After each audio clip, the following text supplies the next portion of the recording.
Here we are in the basement, the exciting basement that it is. There's some really important key details that we touch on through. We want to talk about your high efficiency furnace and the other keys that we have here. So Heath, tell us a little bit about those. One thing to keep in mind right when you move in, get a habit of switching these furnace filters out weekly.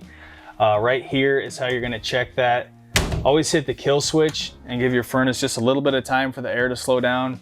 You don't want to be pulling that filter out and letting dust and debris right back up into your system. All you're going to do is pull this magnet off here, let the airflow slow down. And actually this one's super dirty, so that's something that we're going to need to get changed here.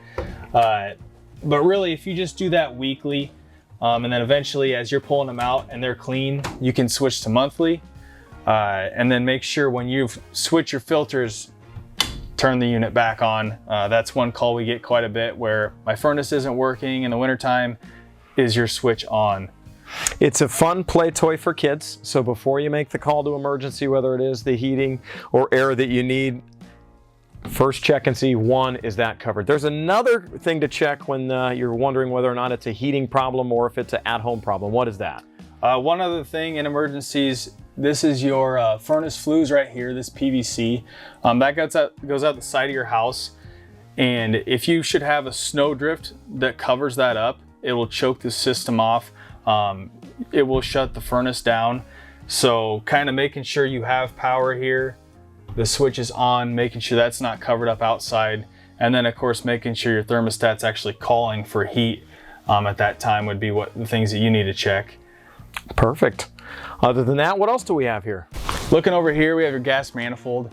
What we always tell people, if you smell gas in your house, just go right to the main here. You shut that off 90 degrees. 90 degrees is off just like water. We don't want you fumbling around trying to figure out which shut off to use. Just shut that main off and call the gas company. Right here is your hot water heater. Relighting instructions are right here on the side. It's pretty easy, just like a grill. You're turning it to pilot, clicking it till you get a flame, and then turning it to the heat setting that you desire. Not really a whole lot of maintenance with this stuff. Well, everybody, as we know, we live in Nebraska. There is 120-degree variance in any given calendar year, so we are constantly trying to keep the battle of humidity in the air. We do that with dehumidifiers. We do that with humidifiers. A dehumidifier is a unit you can buy yourself. I would always recommend getting a hose to put in the drain in your basement. But let's talk about this fixed position item, your humidifier. So Jim talked about dehumidifier. That's something you're going to use early spring all the way through fall. Once you get into winter time, when the air is a lot drier, you might consider adding a humidifier to your furnace. That's just going to help with comfort throughout the winter, and also it's going to be good for your house to not have these massive swings in humidity. The main thing here is right here, there's a damper. Right now we're on winter setting, up here summer setting. So summertime, when you're running that dehumidifier, you're going to have this damper shut and up. During the winter time, you're going to have it with the pipe, so it's actually letting humidity go into the system, and that's going to be great for all of your, your white trim in the house, all the caulking, anything that's going to be separating with the drying out of winter time. When you're changing it from summer to winter, what is that actually doing? So there's a damper just right inside of here that's actually flapping open or closed. Right here it's open, right there it's closed. So that's really it. And then you're going to actually control the level of humidity at your humidistat or thermostat upstairs. So there's actually, you can Google it, or a lot of the humidistats have a graph on it of at what temperature do you have what humidity. The main thing to keep in mind here is you're trying to keep a level humidity through the whole year. So if you're 35 to 45% through the whole year using your dehumidifier and humidifier, that would be absolutely awesome. One thing we always warn people about with these humidifiers, they're great all winter, but when we have that 1 or 2 weeks of negative 10 degrees that we somehow keep having,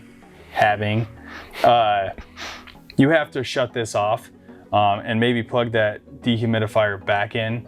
You're gonna see condensation on your windows, and then that can eventually lead to some bigger problems.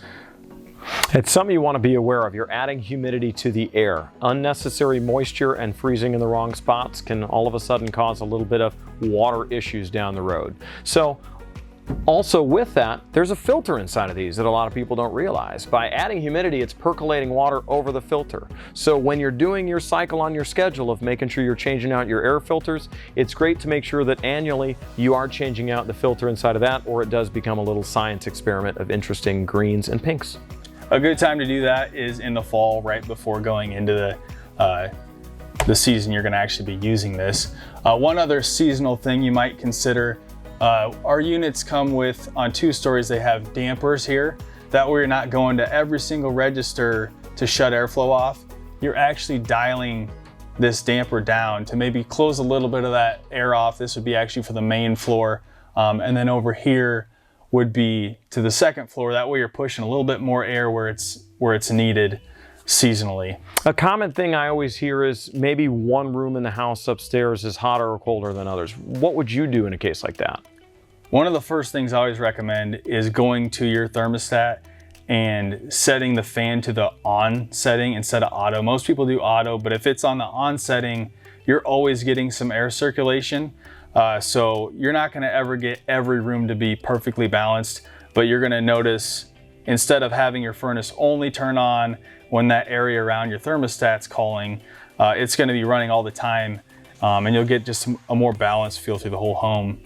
And it being an energy efficient home, you're really not wasting that extra energy.